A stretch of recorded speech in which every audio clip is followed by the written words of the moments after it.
respecte la démocratie pour que nous puissions vivre en paix. Donc, s'il y a une caste de personnes qui sabordent tout cela, la communauté internationale n'a pas le droit de se taire. Et il est temps que des observateurs soient envoyés. Il est temps que la communauté internationale envoie des émissaires, qu'ils parlent à ceux qui sont en train de bâillonner le peuple, qui tuent le droit à la communication, qui tuent le droit à l'expression, qui tuent le droit à l'opinion et qui envahit tout le monde. C'est quelque chose de connu. Pourquoi ce silence? Il y a assez de morts, il y a assez de blessés. La communauté internationale, en dehors de l'union interparlementaire, je n'ai pas encore de réaction tangible. Et l'union interparlementaire en train de suivre cela, c'était depuis le début lorsque les droits de Ousmane Sonko ont été violés alors qu'il était député. Depuis l'union internationale suit la situation, demande des rapports complémentaires et suit la situation de près. Et avait aussi demandé à ce que l'on essaie d'envoyer ici des personnes qui parlent aux autorités. En dehors de cela, tout le monde s'était. Et demain, chaque pays voudra courtiser le Sénégal. Faites attention, le peuple sénégalais est mûr. Et le peuple sénégalais sait être reconnaissant. Et le peuple sénégalais sait reconnaître ses amis. Ce n'est pas après tant de morts et que le peuple ait réussi, de par sa jeunesse, de par sa population, de par le courage, l'honnêteté, la loyauté de certains magistrats qui resteront intègres jusqu'au bout. Et je ne me gênerai pas, je ne me gênerai nullement de citer le juge Sabassy Faye, qui a eu ce courage, Madame Aïssatou, qui a eu le courage de refuser une décision à laquelle elle n'adhérait pas. Je parlerai de Madame Mariam Gueye, qui a eu le courage de dire ce qu'il fallait dire. Et ce qu'elle a dit, nous le retrouvons en filigrane dans la décision, aussi bien de Sabassy que dans la décision du juge Thion qui a été rendue le jeudi dernier. Et aussi le courage de Ousmane Diagne, le procureur général. Quant à Thion, tout le monde entier apprécie sa décision, non pas seulement parce qu'il a dit le droit, c'est une décision de haute facture, mais aussi parce qu'il a eu le courage, malgré les pressions, de dire le droit. Et c'est ce que nous attendons des juges.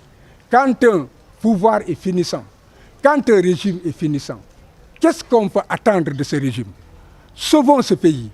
Aujourd'hui, que cela soit les magistrats, les avocats, les forces de défense et de sécurité, les simples citoyens, nous devons sauvegarder le minimum que nous avons eu et que nous avons conquis de haute lutte, que le peuple sénégalais a conquis de haute lutte, depuis des générations et des générations.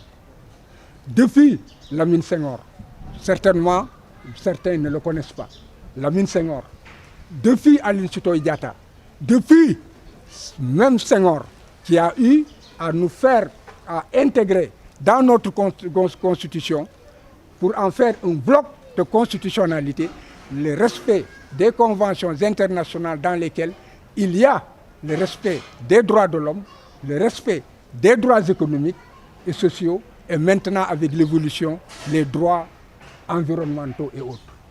Et nous n'avons pas assisté à cela. Senghor avait des limites. Et lorsqu'il était sur une ligne rouge, il savait s'arrêter pour sauvegarder l'essentiel, la démocratie et l'état de droit.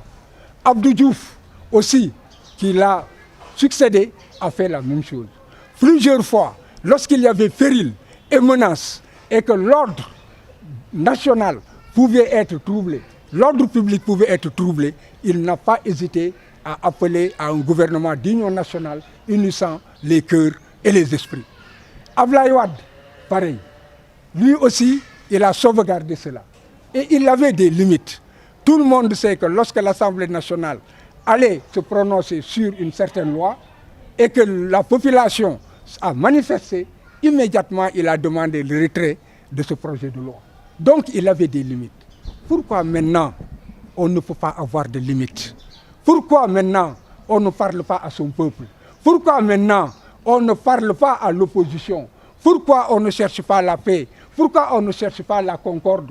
Pourquoi veut-on toujours la confrontation? Pourquoi est-ce que la violence est érigée en règle dans ce pays? Tout le monde a mal et les esprits doivent revenir. Et je m'adresse aussi à ceux qui devraient parler dans ce pays en dehors de la communauté internationale. Des personnes sont des électeurs, de grands électeurs, des guides auxquels ce qu'on appelle les talibés ont donné leur sueur, ont donné leur sang et donnent tout. Et ces talibés aujourd'hui ont besoin d'eux. Et ils ne demandent qu'une seule chose, qu'ils prennent la parole et qu'ils disent ce qui doit être dit. Ils ne peuvent pas continuer à se taire. Ce peuple est à vous. Il ne reste maintenant pratiquement que moins de 65 jours. C'est un régime finissant. Donc le peuple ne peut pas être pris en otage. Il faudrait que ceux qui aujourd'hui peuvent créer l'équilibre, et notamment la justice, qu'ils disent basta, basta, basta, et que le peuple retrouve effectivement sa quiétude et elle aille vers une élection inclusive, sans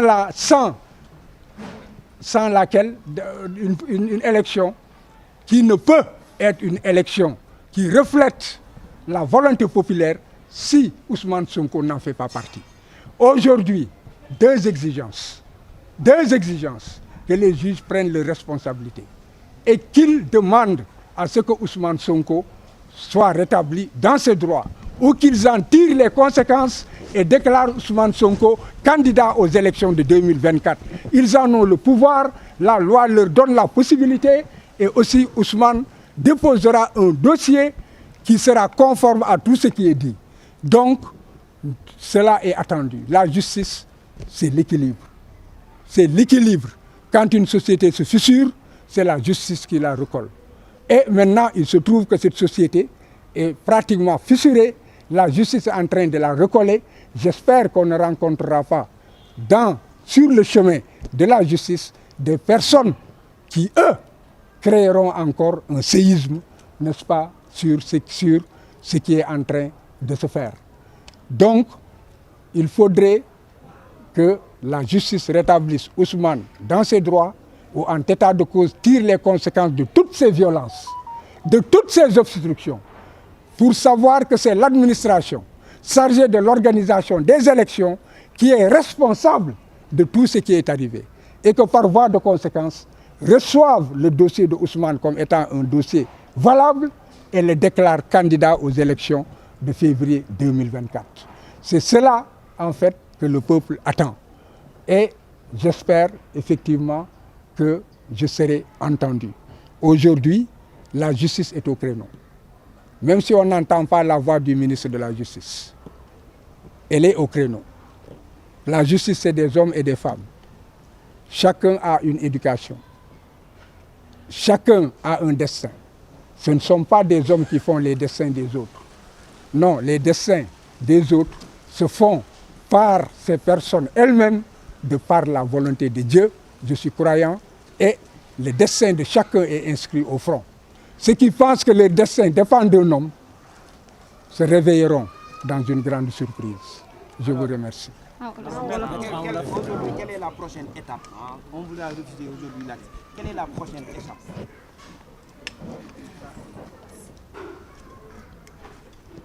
Bon, comme je l'ai dit, je suis intervenu en tant qu'avocat de Ayib Daffé, qui d'ailleurs a donné une interview. Pour ce qui est de l'étape concernant Ousmane, moi j'ai simplement parlé en tant que citoyen et en tant que personne épris de justice, épris du respect des droits humains et aussi fondamentalement ancré dans l'esprit démocratique. Voilà pourquoi j'ai parlé ainsi. Maintenant, Ousmane a des avocats. Ces avocats s'occupent merveilleusement bien de lui. Vous les avez tous vus au créneau. Avec tous les sacrifices qu'ils font. Ils ont tout abandonné, ils ont tout sacrifié.